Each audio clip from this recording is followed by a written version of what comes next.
오늘 본문은 다윗의 일생을 정리하면서 다윗의 마지막 모습을 다윗의 실패의 역사로 사무엘하가 끝을 맺고 있습니다. 사무엘 상하의 참 주인공은 다윗을 붙들어 쓰신 여호와 하나님이시죠. 그건 성경 어디를 읽어도 주인공은 하나님이십니다. 그러나 인간 주인공은, 사무엘 상하에 나오는 인간 주인공은 맨 처음 등장하는 엘리도 아니고, 그 다음 등장하는 사무엘 선지자도 아니고, 그 다음에 나오는 사울 왕과 그의 가문도 아니고, 누가 뭐래도 하나님이 붙들어 주신 인간 주인공은 다윗입니다.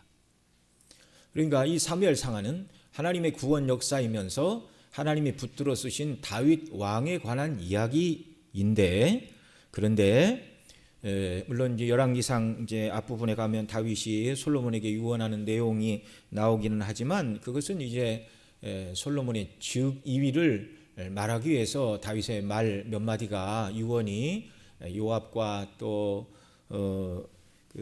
다윗을 비방했던 이런 사람들, 시므이 같은 사람들을 편히 죽게 하지 말라, 이제 그런 말들 몇 마디가 나오지만, 실제적인 다윗의 생애와 그 모든 말과 그 모든 행실들은 사무엘 상하에 기록이 되어 있습니다. 그런데 인간 주인공이 다윗이 범죄한 사실을 기록함으로 사무엘 하가 마감을 하고 있다는 말이죠. 이제 이것은 무엇을 말합니까? 성경은 위인전이 아니라는 것을 우리에게 보여줍니다. 다윗이 인구조사한 내용은 죽기 직전에 행한 일도 아니었습니다.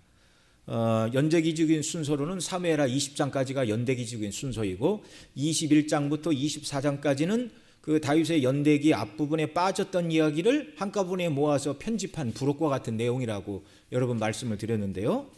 그러니까 이 내용도 얼마든지 다윗의 통치 기간에 있던 앞에 중간 부분으로 이렇게 끌고 가서 다 넣을 수가 있었어요. 그런데 그렇게 하지 않고 맨 마지막에 이렇게 부록으로 몇 가지를 말하죠. 그런데 이제 21장에서는 연분연 3년간 이렇게 기근이 찾아와 가지고 하나님께 연유를 물으니 사울왕이 기브온 사람들에게 행한 악 때문이다. 그래서 그 문제를 처리하고, 그다음에 블레셋의 4명의 큰 기운 센 장군들이 나타나서 이스라엘을 칠 때마다 하나님이 일꾼을 세워 다윗의 나라를 보호하셨다. 이게 21장이었고, 이제 부록을 말씀드리는 겁니다. 22장에는 하나님께서 사울과 다윗의 그 모든 대적들을 다 이기게 하시고 멸하시고 다윗에게 승리를 주셨던 그날 하나님을 찬송하던 찬송시가 사무엘하 22장, 이것이 이제 시편 18편에도 기록되어 있다고 말씀을 드렸죠. 그래서 그 시편을 4시간 정도에 걸쳐서 하나님이 베푸신 은혜를 찬미하는 영광스러운 시를 이렇게 쭉 22장에 기록을 하고 있습니다. 그다음에 이제 23장은 지난주 그 앞주 2주에 걸쳐서 살펴봤죠.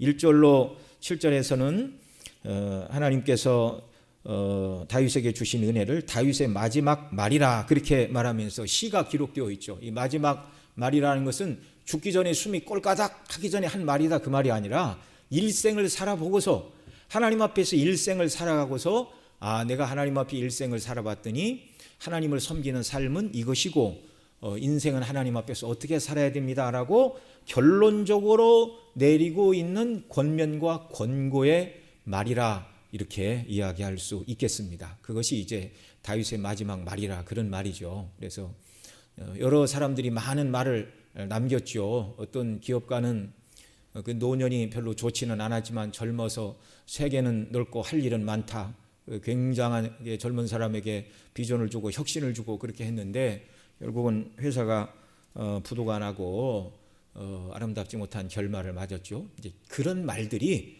그 사람에게 있어서 이제 마지막 말에 해당하는 말이다, 이렇게 볼 수가 있는 것입니다.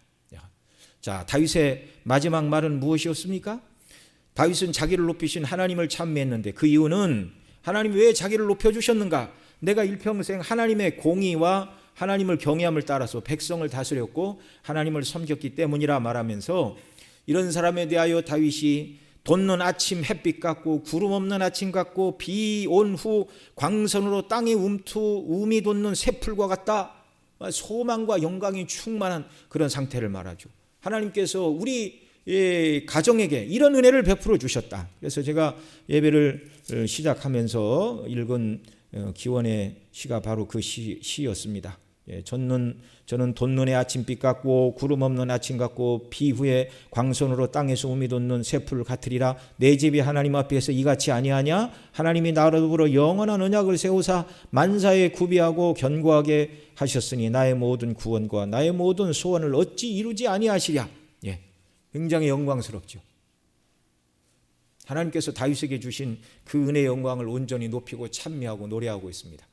그리고 그 다음 이제 사무엘하 23장 8절로부터 마지막 39절까지 내용은 무엇이었습니까? 하나님께서 다윗에게 보내주셔서 다윗을 협력하여 다윗의 왕국, 더 근원적으로는 하나님의 나라를 세워가는 신실한 용사들, 처음 3사람, 둘째 3사람, 그리고 나머지 31사람, 37명의 용사들의 이름이 기록이 되어 있습니다. 그렇게 하고 사무엘하가 딱 끝났으면 참 다윗의 후손들이 볼 때는 너무너무 좋았을 거예요.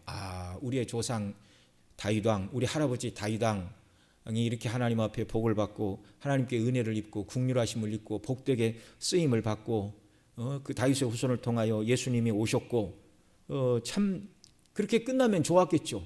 이 24장을 앞부분 어디에 아니면 잠깐 얘기를 하든가 아예 빼버리든가 위인전이라면 틀림없이 뺐을 겁니다. 그냥 그런 일이 있었다라고 한 줄 이렇게 쓰고 지나갈 수도 있었고요.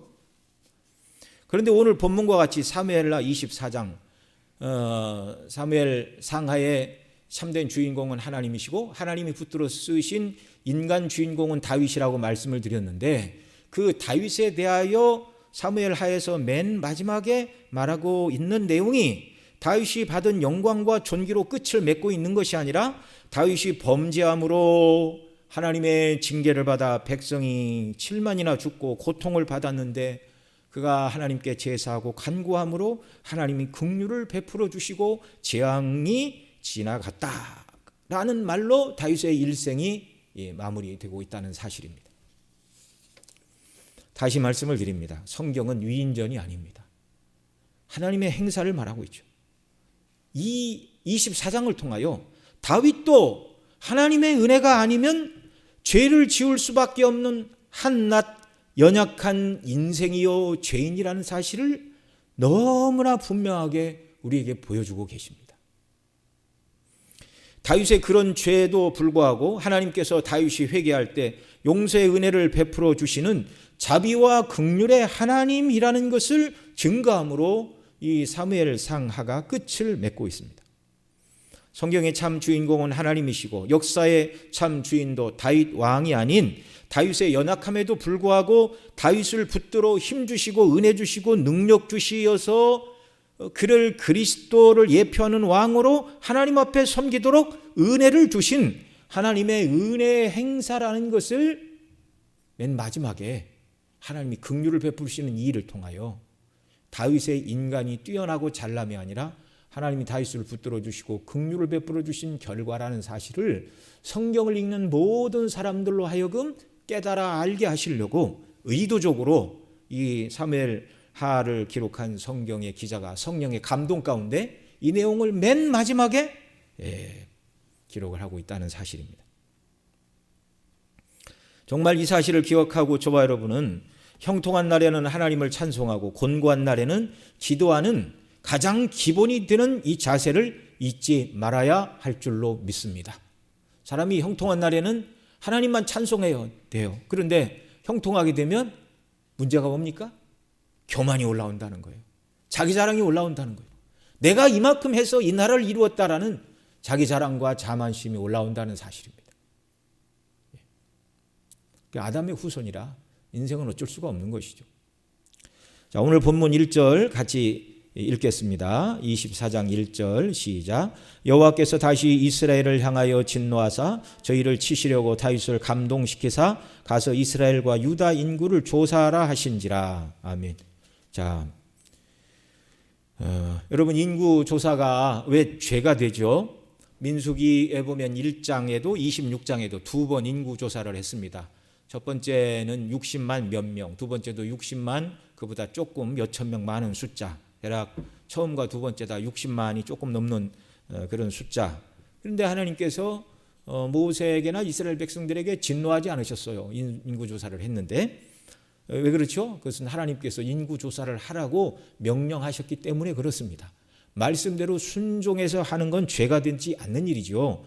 오히려 인구조사를 하라고 명하셨는데 하지 않는 것이 죄입니다. 그런데 여기 다윗이 인구조사를 한 것이 죄가 되는 것은 하나님께서 명하시지 않은 일을 행했기 때문이에요.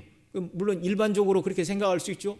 하나님 명하시지 않았다 할지라도 나라를 통치하는 고대의 왕들이 세금을 징수하고 군인의 수를 알고 쳐들어오는 대적을 방비하고 어디에다 집을 더 짓고 어디에다 시장을 건설하고 나라를 통치하기 위해서는 인구조사를 하는 게 당연하지. 그게 뭐가 죄입니까? 만일 그런 순수한 의도로 인구조사를 했다면 다윗이 내가 하나님 앞에 죄를 지었다 그렇게 말할 이유도 없고 하나님께서 징계를 하실 이유도 없죠. 그런데 다윗이 행한 인구조사가 죄가 된 이유는 무엇입니까? 다윗의 마음속에 순전하지 못한 마음으로 모든 대적을 다 멸하시고 평안하고 왕권은 강건하게 되었고 자기 마음속에 자기 자랑, 자기 과시, 자기 욕망이 이렇게 스멀스멀 기어 올라온 것입니다. 여러분 우리가 사무엘상 앞부분 우리가 살펴볼 때 다윗이 사울에게 쫓길 때는 그는 늘 죽음이 눈앞에 있었고 늘 하나님을 의지하였고 늘 하나님께 부르짖는 겸손한 사람이었습니다. 영적으로 볼 때 다윗이 깨어서 보석처럼 그의 영혼이 반짝반짝하고 오늘 우리 오전에 들은 말씀처럼 그의 영혼의 등불이 가장 찬란하게 빛나고 밝게 비칠 때는 사울 왕에게 쫓기면서 목숨이 경각에 달릴 때 하나님만 온전히 바라보고 의지할 그때가 다윗의 심령에 있었던 등불이 가장 밝았을 때였습니다. 그런데 평안의 때가 오자 도리어 다윗이 마음이 어두워졌습니다. 죄로 어두워졌습니다. 나라가 평안하고 하나님께서 그 모든 대적을 다 제거하여 주시자 그리고 다윗의 왕권이 강력해짐으로 말미암아 슬슬 마음에 교만이 쌓였고 이 모든 것을 마치 내 힘으로 이룬 것처럼 생각하게 되었습니다. 다윗은 이스라엘의 왕이지만 이방 왕들과 다른 점이 무엇입니까? 이방 왕들은 하나님과 상관없어요. 자기 힘 가지고 물론 그것도 다 하나님의 허용하심 속에 되어진 일이지만 자기 힘 가지고 자기 마음대로 통치를 한다 할지라도 누가 뭐라고 할 사람이 없습니다. 사람 중에서는. 그러나 이스라엘 왕은 다르죠. 이스라엘 왕은 왕 이전에 하나님의 명령과 뜻을 행하는 하나님의 종으로서의 왕입니다. 하나님의 일을 행하라고 기름 부으신 종으로서의 행정관리 직분자입니다. 정확하게 얘기하면 자기 주권으로 통치하는 왕이 아니라 제사장은 제사장의 임무를 하고 선지자는 선지자의 임무를 하는 것처럼 왕은 하나님의 율법의 말씀을 따라 백성을 다스리고 관리하는 책임자였습니다. 그런데 다윗의 마음속에 자기 나라를 다른 나라와 다른 왕들과 비교해 보고 싶은 이 마음이 들어온 것이죠. 이것을 이제 요한일서 2장에 있는 육신의 종족, 안목의 종족, 이생의 자랑을 따라 굳이 구분해 보자면 그의 마음속에 이생의 자랑이 마음이 이제 충만하게 들어온 것입니다. 이전까지는 자기들을 공격하는 블레셋과의 싸움에서 나라를 지키는 것이 급선무였는데 이제는 다른 나라들처럼 그 주변에 있던 그 남쪽에 있던 큰 나라 애굽 그리고 그 더 아래에 있던 구스와 같이 큰 나라를 건설하고자 하는 이 욕심과 욕망이 다윗의 마음속에 이렇게 밀고 들어온 것이죠. 그런 의도로 행한 인구조사였기에 이것이 하나님 앞에 죄가 된다는 사실입니다. 여러분 우리가 그리스도 안에서 비전을 크게 갖는 것도 다 중요하고 그런데요. 정말 하나님이 주신 비전인지 자기 욕심인지 이걸 우리가 잘 구분을 해야 됩니다.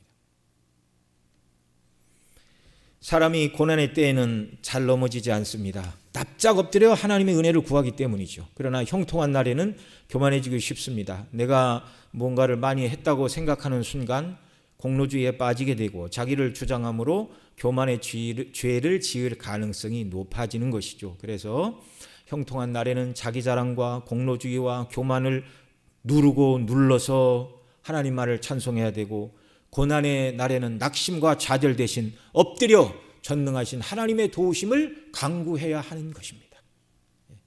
저와 여러분이 다 흙으로 지음을 받은 연약한 인생이에요. 인생의 한계를 우리가 한시도 잊지 말아야 됩니다. 자, 다윗이 인구 조사를 한 것이 죄가 되었는데, 우리가 읽은 1절에 보면, 자, 다윗이 인구 조사를 하게 된 이유가 무엇입니까? 여호와께서 이렇게 말하고 있어요. 다시 이스라엘을 향하여 진노하사 저희를 치시려고 다윗을 감동시키사 가서 이스라엘과 유다의 인구를 조사하라 하신지라. 다윗이 인구 조사를 명했지만 다윗이 인구 조사를 하도록 마음에 감동하신 분은 누구시라고요? 누구시라고요? 여기 여호와께서 이렇게 말씀하잖아요. 여호와 하나님께서. 그러면 여기 성경을 문자대로 해석을 하면 하나님께서 다윗을 감동하시고 시키신 일이라면 다윗이 하나님의 명령을 따른 것인데 왜 죄가 되는가? 이런 생각이 들죠. 설령 죄가 된다 해도 하나님이 시키신 것이니 그 죄에 대해서는 책임을 하나님이 지셔야지 왜 다윗과 이스라엘 백성에게 죄를 묻는가? 이런 의문이 우리에게 들 수가 있습니다. 오늘 말씀과 같은 사건을 기록한 평행 본문이 있습니다. 역대상 21장 1절로 2절 말씀인데요. 제가 읽어드리겠습니다. 사단이 일어나 이스라엘을 대적하고 다윗을 격동하여 이스라엘을 계수하게 하니라. 다윗이 요압과 백성의 두목에게 이르되 너희는 가서 브엘세바에서부터 단까지 이스라엘을 계수하고 돌아와서 내게 고하여 그 수요를 알게 하라. 이렇게 역대상 21장은 기록을 하고 있습니다. 다른 점이 무엇이죠? 사무엘하 24장과 역대상 21장의 다른 점이 무엇이죠? 다윗이 인구조사를 명했고, 그래서 요압과 그 신실한 백성의 두목들이 가서 숫자를 세온 것은 맞는데, 그런데 그 첫 번째 원인이 다르게 얘기를 합니다. 역대상 21장에서는 사단이 일어나 이스라엘을 대적하고 다윗을 격동하여 이스라엘 수를 계수하게 했다 이렇게 말하고, 오늘 우리가 읽은 사무엘하 24장 1절에서는 여호와께서 다시 이스라엘을 향하여 진노하사 저희를 치시려고 다윗을 감동시키사 가서 인구를 조사하게 했다 이렇게 말씀합니다. 자, 어느 것이 맞나요? 이렇게 물으면 안 됩니다. 성경은 다 하나님의 말씀이고 오류가 없는 말씀이기 때문에 그러죠. 이걸 어떻게 우리가 조화를 시켜야 됩니까? 그렇게 어려운 말이 아니죠. 성경의 표현을 우리가 잘 이해를 해야 되죠. 이 일은 사단이 다윗을 격동시켜서 이생의 자랑을 부추기고 자기 세력이 얼마나 대단한지, 또 그것을 가지고 무엇을 할 수 있는지 자기 자랑과 교만을 다윗의 마음속에 불어넣어 인구조사를 하게 한 것인데, 그런데 궁극적으로 하나님께서는 다윗이 그런 죄를 짓도록 막지 않으시고 허용해 주셨다는 말입니다. 그 가장 큰 위에 가장 포괄적인 모든 권세는 하나님이 쥐고 계세요. 그런데 하나님이 감동하사라는 이 표현이 사단이 다윗을 격동시키고 충동질하여 인구조사를 하도록 하나님이 내버려 두셨다는 표현입니다. 사단이 그 아무리 포악하고 잔혹한 일을 행한다 하여도 모든 일은 하나님의 허용하시는 섭리 속에 벌어지는 일들임을 여러분 믿으시기 바랍니다. 그래서 우리는 이 세상에 히틀러와 같은 독재자가 나타나서 전쟁을 일으키고 수많은 무고한 사람들의 피를 흘리고 악을 행한다 할지라도 그것으로 세상이 망하지 않는다는 것을 우리는 알 뿐만 아니라 때가 되면 하나님께서 그런 악인도 때가 되면 반드시 제거하시고 하나님의 선하신 뜻을 이룰 줄을 알기에 우리는 그 하나님을 의지하고 속히 악을 제거해 주시고 우리가 그런 고난 가운데 낙심하지 않도록 긍휼을 베풀어 주시기를 위해서 기도하는 것입니다. 때때로 우리가 이 땅의 인생을 살아가면서 내가 뜻하지도 않고 원치도 않았던 고난과 고통의 문제가 우리를 찾아옵니다. 그것이 내 죄 때문에 찾아오는 문제일 수도 있고, 욥과 같이 욥은 죄가 하나도 없었어요. 그런데 고난을 당했잖아요. 그런데 욥이 고난을 당하는 과정에서 아름답지 못한 불평과 불만의 말을 하나님 앞에서 행한 것은 사실입니다. 그것이 죄라면 죄입니다. 여러분, 하나님은 전능하신 주권자이십니다. 그래서 정말 하나님이 공의대로 판단하신다면 욥도 하나님 앞에서 죄인입니다.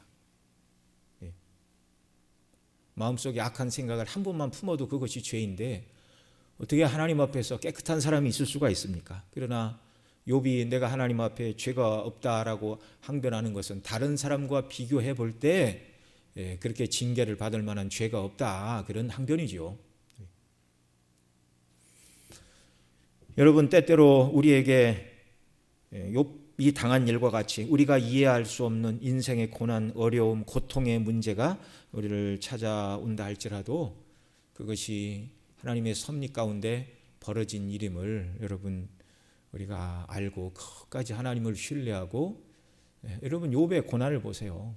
아들 7, 딸 3이 다 죽었고 전 재산을 다 잃어버렸고 몸에 병이 와서 기와장으로 박박 긁을 정도로 그런 고난을 당했어요. 저와 여러분 중에서 욥이 당했던 고난과 같은 고난을 당하신 분이 계십니까? 없어요. 없어요. 제가 알기로 그런 분 없어요. 욥 이외에는 하나님을 경건하게 섬긴 하나님의 신실한 사람들을 욥이 당했던 고난과 같은 고난을 당하게 하신 예는 저는 아직 잘 모르겠습니다. 그리고 억울한 일로 따지자면 십자가에 못 박혀 죽으신 우리 주 예수 그리스도이시죠. 그분이 무슨 죄가 있습니까? 욥은 자기가 알지 못하고 지었던 죄라도 있지만 우리 주님은 죄가 하나도 없으신 분이십니다. 그분이 하나님께 버리심을 받았어요. 왜 그런가? 우리를 죄에서 구원하시기 위하여. 우리 여러분 인생을 살아다 가다 보면 우리가 이해할 수 없는 그런 어려운 고통스러운 일이 많이 일어날지라도 끝까지 하나님을 신뢰하시고 저의 믿음이 약해지지 않도록 긍휼을 베풀어 주시고, 주여 이 고난과 이 고통으로 인하여 내가 주저앉지 않도록 정말 하나님 앞에서 자빠지는 자가 되지 않도록 긍휼을 베풀어 주시고 속히 긍휼을 베풀어 달라고 정말 기도하며 하나님의 도우심과 은혜를 구해야 할 줄로 믿습니다. 여러분, 이렇게 사단이 하나님의 백성들에게 고통을 줄 때, 또 하나님도 그 백성을 징계하실 때 바로 이 지도자를 붙들어서 잘못된 정책을 행하게 하심으로 하나님이 어떤 나라에 재난과 고난이 임하게 하신다는 사실을 우리는 기억해야 됩니다.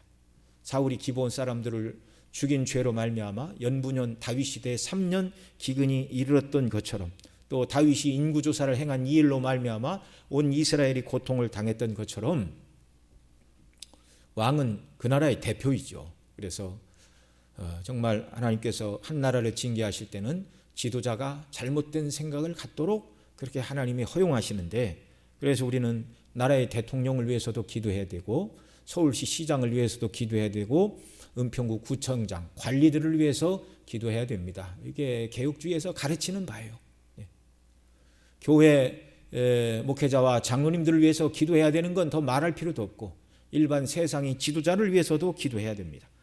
대통령 선거가 얼마 남지 않았는데 우리는 다음 대통령을 하나님께서 누구로 세우실지 우리는 모르지만 하나님의 계획 속에 누구로 대통령을 세우실지 하나님은 벌써 결정하셨고 하나님이 결정하신 그 사람이 대통령으로 선출이 될 것입니다.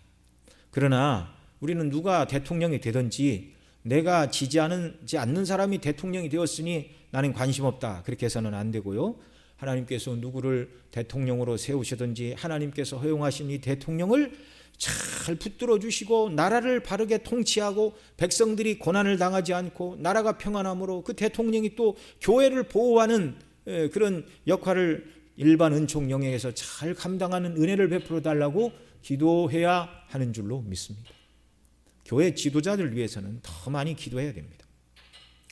자, 다시 본론으로 돌아와서 다윗이 죄를 짓도록 부추긴 것은 사단이나 그 모든 것을 허용하신 분은 누구시라고요? 하나님이시라고. 하나님이시라고. 우리가 출애굽기를 살펴볼 때 애굽왕 바로의 일도 살펴봤죠. 바로 왕이 10가지 재앙을 당하도록 웬만한 사람 같으면 한두 가지 당하고 손을 들고 데리고 나가라 이래야 자기가 평안할 텐데 10가지 재앙을 당하도록 끝까지 버티다가 하나님이 말씀하신 10가지 재앙을 다 당하고 결국 항복하고 말았습니다. 그런데 그 과정에 보면 바로가 데리고 나가라 그러다가 그 고난이 그치면 없던 일로 하겠다 이렇게 말하죠. 그러면서 성경은 말합니다. 여호와께서 바로의 마음을 강팍해 하사 그 백성을 내어보내지 않게 하셨다 이렇게 말하는데, 바로의 마음을 강팍해 하셨다는 표현도 마찬가지입니다. 하나님께서 바로의 마음을 주장하사 내보내지 말라고 하나님께서 바로에게 협박하고 나쁜 마음을 주신 것이 아니고, 바로는 또 본래 아담의 후손 아닙니까? 타락하고 범죄한 악한 마음으로 하나님을 대적하고 하나님과 똑같아지려는 반역의 마음이 아담이 선악과를 따먹은 그 원리인데요. 그런 마음을 가지고 하나님을 대적한 마음을 품고 하나님을 대적하고 도전하도록 하나님이 내버려 두셨다는 것입니다. 내버려 두셨다는 것입니다. 저와 여러분도 바로 왕과 같은 지위와 힘과 권세를 지니고 있다면 나는 바로처럼 어리석게 10가지 재앙은 다 당하지 않을 거야. 아무도 그렇게 말할 수가 없어요. 자리가 사람을 만든다고 저와 여러분도 바로와 같은 자리에 올라가면 하나님이 은혜를 주시지 않으면 끝까지 하나님을 대항하고 악을 행하는 죄인에 불과하다는 사실을 우리가 알아야 됩니다. 바로의 마음에 하나님을 두려워하는 마음, 죄에 대하여 근심하는 마음, 그 악에 대하여 회개하는 마음을 하나님께서 주시지 않고 그 타락한 본성을 따라 행하도록 내버려 두셨다는 말입니다. 그래서 저와 여러분은 기도해야 됩니다. 뭐라고요? 하나님 제게 긍휼을 베푸사 저로 하여금 본성의 원리로 악을 행하도록 잠시도 나를 내버려 두지 마시고 늘 은혜로 간섭하여 주옵소서, 이렇게 기도해야 하는 것입니다. 자, 어떻게 기도하라고요? 제게 긍휼을 베푸사 저로 하여금 본성의 원리로 하나님을 대적하고 악을 행하도록 잠시도 내버려 두지 마시고 늘 은혜로 제게 간섭하여 주옵소서. 그래야 저와 여러분이 죄 가운데 빠지지 않게 되는 것입니다. 자, 그러면 왜 하나님께서는 이스라엘을 향하여 진노하사 저희를 치시려고 다윗의 마음속에 근신의 마음을 주시지 않고 인구조사를 하도록 내버려 두신 것일까요? 이스라엘을 향하여 진노하실 만한 일들이 그 백성들에게 있었기 때문입니다.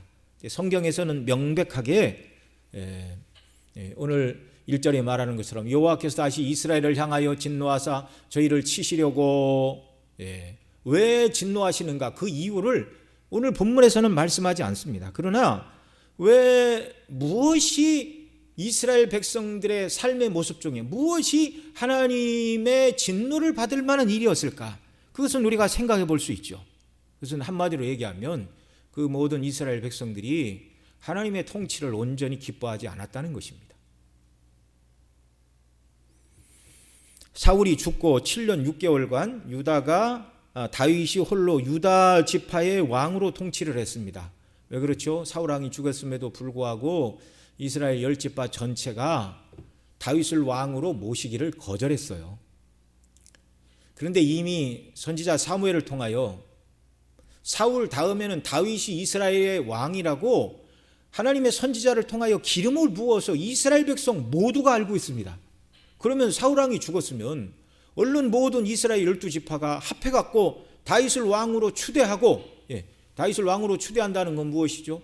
다윗이 경외하는 여호와 하나님의 율법의 통치를 따라서 그 백성들이 다스림을 받겠다는 것입니다. 그런데 다윗을 왕으로 세우지 않겠다는 것은 하나님의 뜻대로 통치하지 않았던 사울 왕의 통치의 방식을 더 좋아했다는 말이에요. 다른 말로 바꾸면 7년 6개월이 지나서 하나님께서 강제적으로 이제 나라를 합해 주시는데 그 방식이 무엇이었습니까?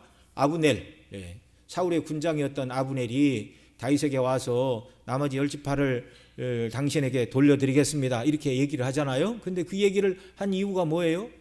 그것도 이제 그 허수아비 왕 이스보셋이 이 아브넬이 사울의 후궁을 취하자, 후처를 취하자, 그럴 수 있느냐 따지자 나를 무슨 개로 알고 그런 소리를 하느냐, 기분이 나빠갖고 그렇게 해서 다윗에게 와서 나라를 바치겠다 이렇게 얘기를 한 거 아닙니까? 결국 하나님이 간섭을 하셔서 7년 6개월 후에 다윗이 이스라엘의 통합왕이 되었지만 이스라엘 백성들 전체의 마음은 하나님을 사랑하고 율법으로 나라를 통치하는 다윗의 통치, 곧 하나님의 통치를 그 백성들이 즐겨하지 않았다는 거예요.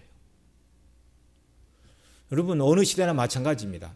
하나님의 말씀에 따라 온전히 자기 뜻을 접고 하나님의 말씀에 온전히 순종하고 그것이 나의 삶의 목표인 줄 알고 백성들이 순종하고 나가는 때 하나님이 기뻐하시고 그런 나라가 하나님의 나라고 그런 곳에 하나님의 부흥의 은혜가 임하는 줄로 믿습니다.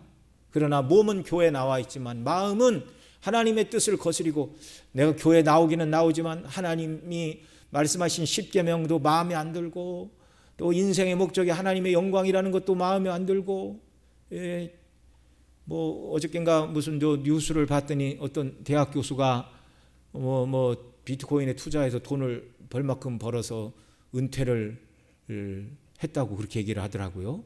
그 기사를 보면서 참 하나님 없는 사람들의 삶의 목적과 방식이 참 너무 뭐라고 얘기해야 됩니까? 수준이 떨어진다고 얘기를 해야 되나요? 여러분, 저와 여러분은 하나님께서 우리에게 명하신 일을 감당하기 위하여 이 땅을 살아가는 줄 믿으시기 바랍니다. 그러니까 하나님이 없이 돈이 모으는 것이 목적이고 은퇴할 자금만 있으면 직장 생활 안 한다 생각을 하니까 돈이 있으면 얼마든지 직장을 그만두고, 그런데 여러분 기억하시기 바랍니다. 돈 많고 시간 많으면 이 사람이 어떻게 될까요? 돈 많고 시간 많으면 죄로 빠지는 건 시간 문제입니다. 시간 문제. 세상 사람들의 삶의 방식과 원리는 그 수준이에요. 저와 여러분은 하나님을 섬기도록 그것이 인생의 목적이고 사명이라는 이 분명한 사실을 저와 여러분은 한시도 잊지 말아야 하는 것입니다. 자, 이렇게 하나님께서 이스라엘 백성들 전체에게 진노하시는 이유는 그들이 다윗의 통치를 통한 하나님의 통치를 즐겨하지 않는 자들이었다. 그걸 지금 말씀을 드리고 있는데요. 그것이 다윗이 왕이 되었던 초반기에만 있었던 것이 아니라 다윗의 노년에도 한 번 나타났습니다. 무엇으로 나타났죠? 압살롬의 반역에 거의 다 가담을 했습니다. 누가 봐도 압살롬은 하나님의 사람이 아니에요. 형을 죽이고 도망을 갔다 오고 그 하는 방식이 다 인간적이고 세상적인 방식입니다. 그런데 백성들이 이 압살롬에게 마음을 싹 빼앗겼어요. 인간적인 잘못된 정치를 하는데, 세속적인 정치를 하는데, 다윗이 행하는 말씀대로 행하는 여호와의 통치가 별로 마음에 들지 않는다는 것입니다.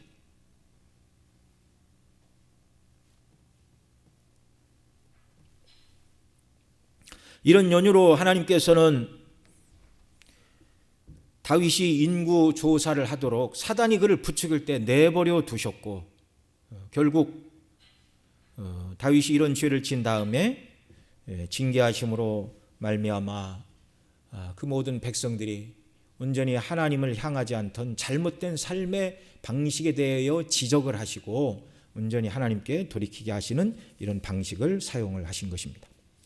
자, 오늘 본문 2절 말씀 또 같이 읽겠습니다. 시작. 왕이 이에 그 곁에 있는 군대장관 요압에게 이르되 너는 이스라엘 모든 지파 가운데로 다니며 단에서부터 부엘세바까지 인구를 조사하여 그 도수를 내게 알게 하라. 이렇게 명령을 내립니다. 자, 단은 북쪽에 있고 부엘세바는 남쪽에 있죠. 그러니까 우리나라로 얘기하면 함경 북도부터 제주도까지 그런 말이 되겠죠. 그러니까 위에서부터 아래까지 모든 도시마다 인구수를 계수해라. 그런데 요압이 여기 반대를 하고 있습니다. 요압이 3절 같이 읽습니다. 시작. 요압이 왕께 고하되 이 백성은 얼마든지 왕의 하나님 여호와께서 100배나 더하게 하사 내 주 왕의 눈으로 보게 하시기를 원하나이다. 그런데 내 주 왕은 어찌하여 이런 일을 기뻐하시나이까 하되. 자, 이 요압은 기회주의적인 야망가였습니다.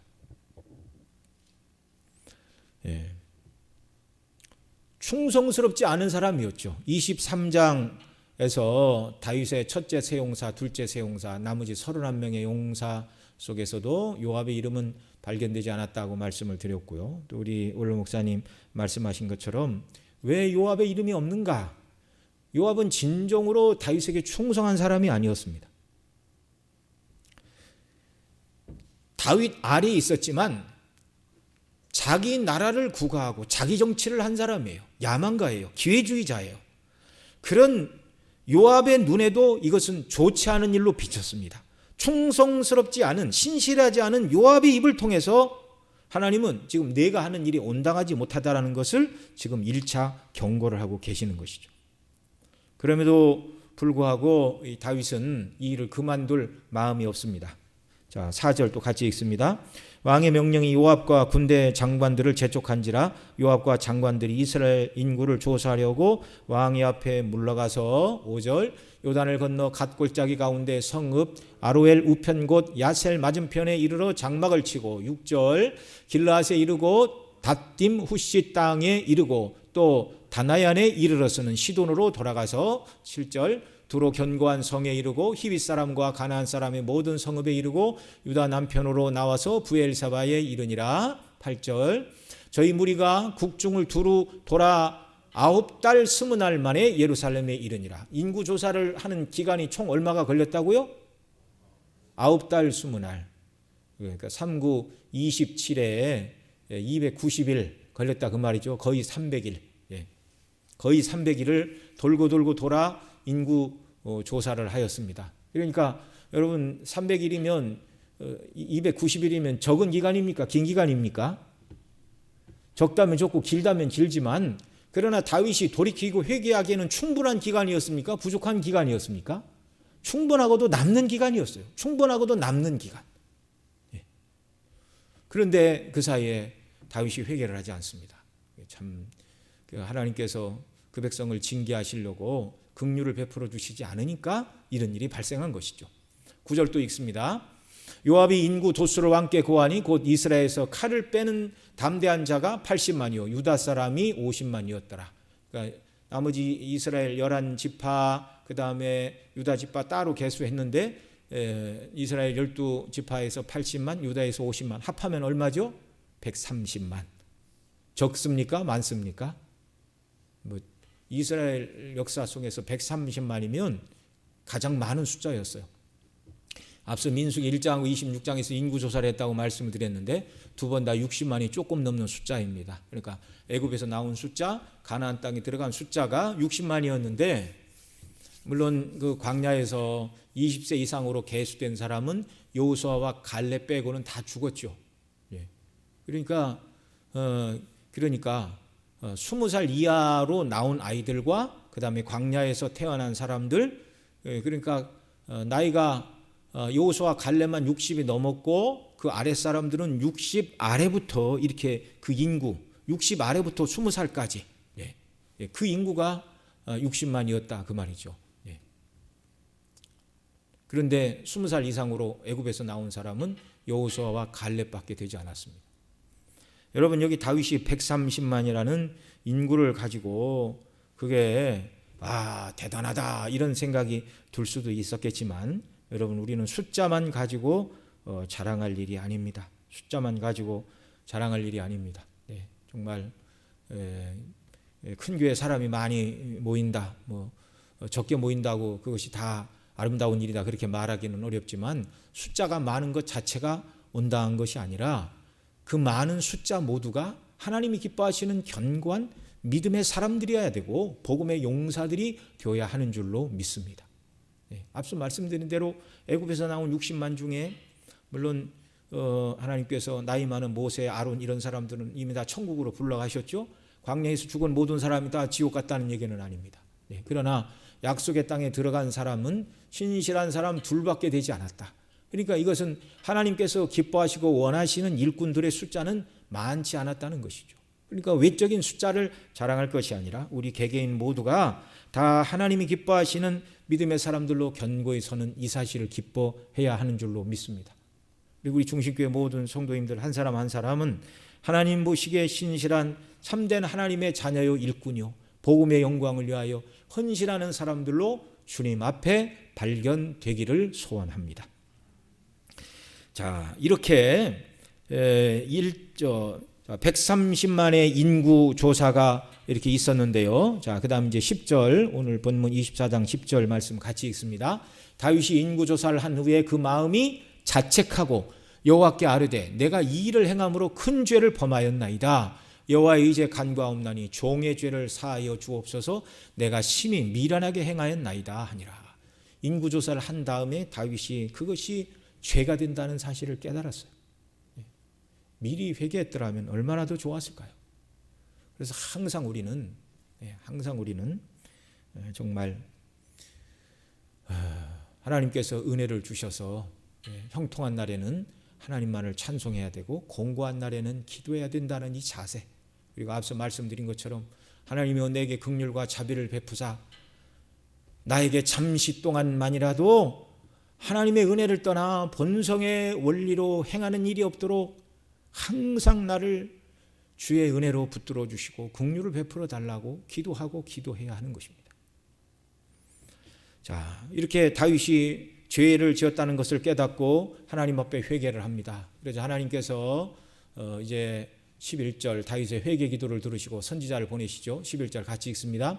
다윗이 아침에 일어날 때 여호와의 말씀이 다윗의 손견자된 선지자 가색에 임하여 가라사대 가서 다윗에게 말하기를 여호와의 말씀에 내가 내게 세 가지를 보이노니 너는 그 중에 하나를 택하라. 내가 그것을 내게 행하리라 하셨다 하라. 그리고 이제 13절에 보면 그 세 가지를 말하죠. 첫째는 왕의 나라에 7년간 기근이 있을 것과 두 번째로는 왕이 대적에게 석 달간 쫓기는 것, 또 마지막은 왕의 땅에 3일간 온역이 이렇게 있을 것. 이 셋 중에 어떤 징계를 받겠습니까? 하나님께서 선지자 갓을 통하여 물으셨어요. 그러자 다윗이 뭐라고 대답을 했습니까? 다윗이 갓에게 이르되 내가 공경에 있도다. 여호와께서는 긍휼이 크시니 우리가 여호와의 손에 빠지고 내가 사람의 손에 빠지지 않기를 원하노라. 그래서 정말 7년 기근이 찾아오고 3개월 사람들에게 쫓기는 이 일, 이런 사람들의 손에 빠지는 것보다 하나님의 긍휼을 기대하고 하나님의 손에 긍휼을 간구하겠습니다. 그렇게 말하면서 세 번째 3일간 온역이 있는 것을 다윗이 선택을 했죠. 자, 그다음 15절. 이에 여호와께서 아침부터 정하신 때까지 온역을 이스라엘에게 내리시니 단에서부터 브엘세바까지 백성의 죽은 자가 7만이니라. 여러분 많습니까? 적습니까?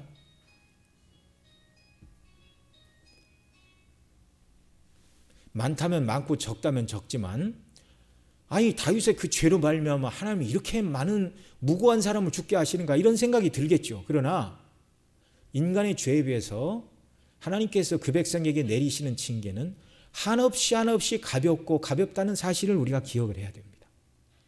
자, 다윗이 인구조사를 한 궁극적인 이유, 하나님이 허용하신 이유, 그들이 하나님의 통치를 기뻐하지 않고 하나님을 온전히 신뢰하지 않는 악함이 그들에게 있었다라고 말씀을 드렸고, 그래서 하나님께서 다윗의 마음을 이렇게 억제시키지 않고 인구조사를 하게 하심으로 말미암아 죄를 지어 지금 온역이 3일 동안 단에서부터 브엘세까지 이렇게 일어나, 온역 쉽게 얘기하면 전염병입니다. 오늘날 우리가 당하고 있는 이 코로나 바이러스와 같이 이런 전염병으로 인하여 이제 7만 명의 사람이 죽었다. 그러나 이스라엘의 죄에 비하여, 다윗의 죄에 비하여 하나님의 징계는 가볍고 가벼운 것이다라는 사실을 우리는 항상 기억을 해야 됩니다.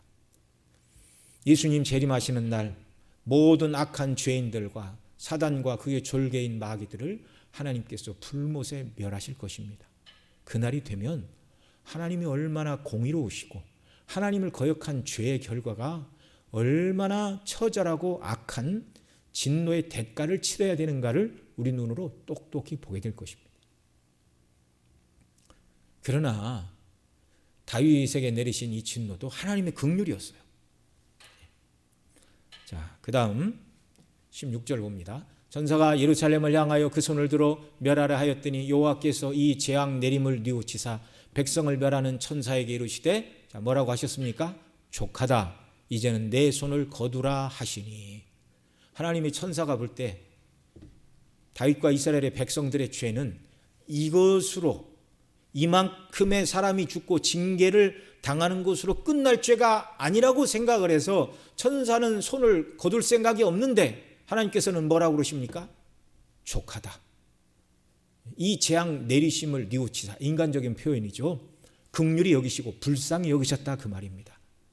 죄악대로 갚으시면 다 죽어도 할 말이 없지만 하나님이 긍휼히 여기시고 불쌍히 여기사 족하다, 이제는 손을 거두라고 천사에게 명하셨습니다.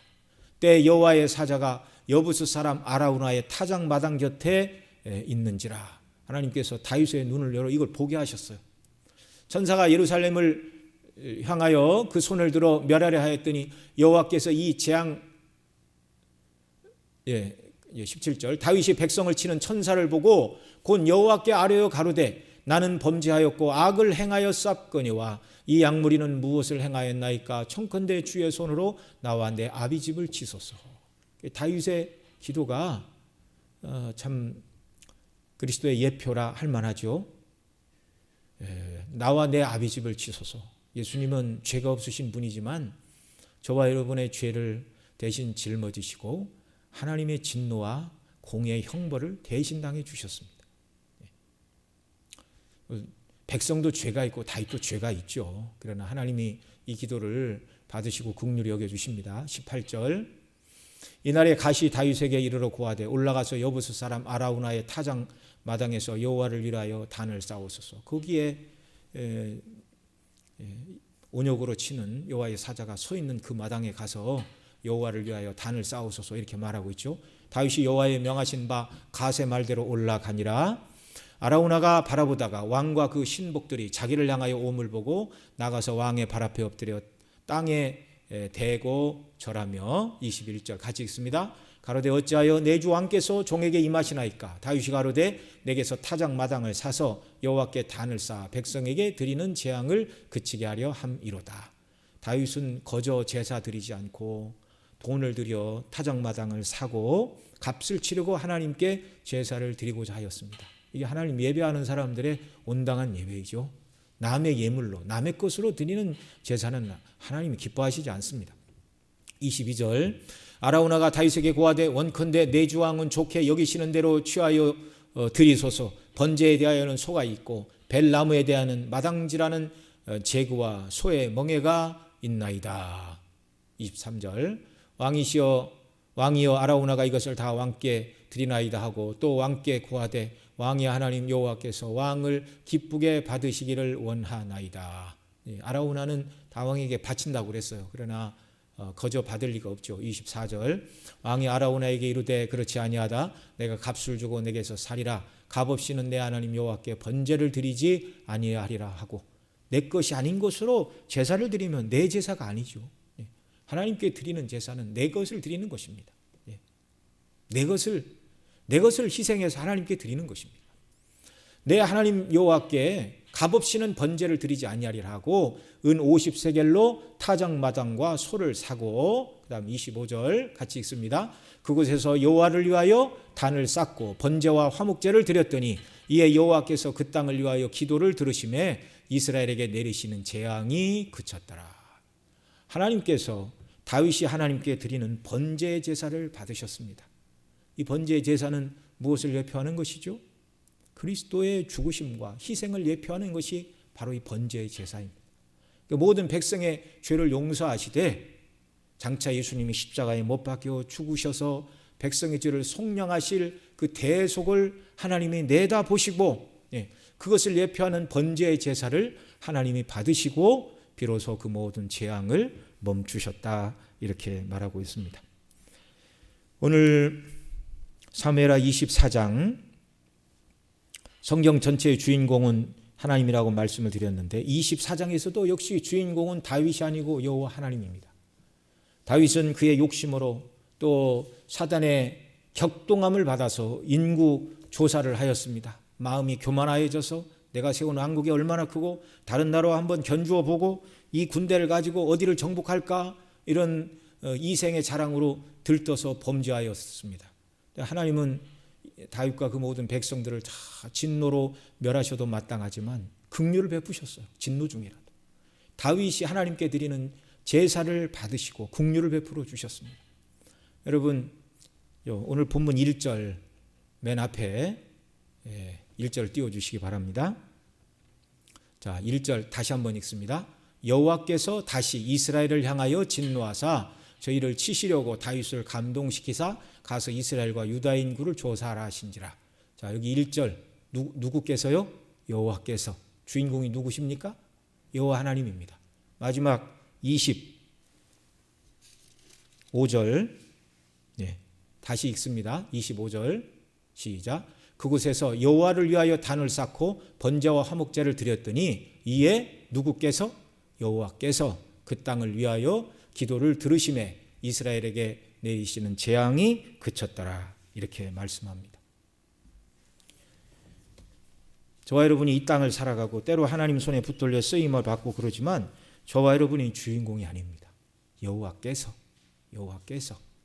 하나님이 모든 일의 근원이시고 모든 일을 행하시는 원인도 하나님, 중간에 은혜를 주시는 분도 하나님, 결과도 하나님께 영광.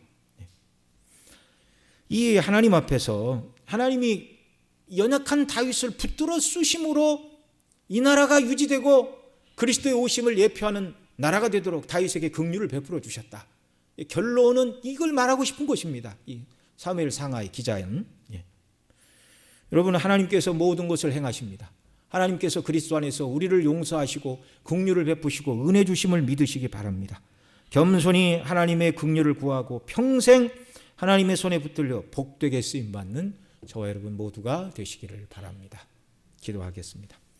하나님 아버지, 다윗이 연약하고 부족한 점이 너무나 많은 인생의 하나라는 것을 고백하지 않을 수 없습니다. 그럼에도 불구하고 하나님께서 다윗을 긍휼히 여기셨고 그의 기도를 들으셨고 예수님의 십자가를 예표하는 번제의 제사를 받으시고 그 백성을 긍휼히 여기사 죄를 용서하시고 다윗을 붙들어 주시고 그 나라를 견고케 하시고 그 나라의 후사로 예수님 이 땅에 오셔서 구속을 이루도록 은총을 베풀어 주시니 감사합니다. 우리가 하나님 손에 쓰임받는 것을 기뻐하고 즐거워하게 하여 주시기를 원하옵고 모든 것이 하나님의 손에 있음을 온전히 깨닫고 겸손히 하나님의 긍휼을 구하고 일평생 주의 능력의 손에 붙들려 하나님의 영광을 위하여 쓰임받는 저희들의 생애가 되도록 은혜와 긍휼을 베풀어 주옵소서. 우리 구주 예수님의 이름으로 기도드리옵나이다. 아멘.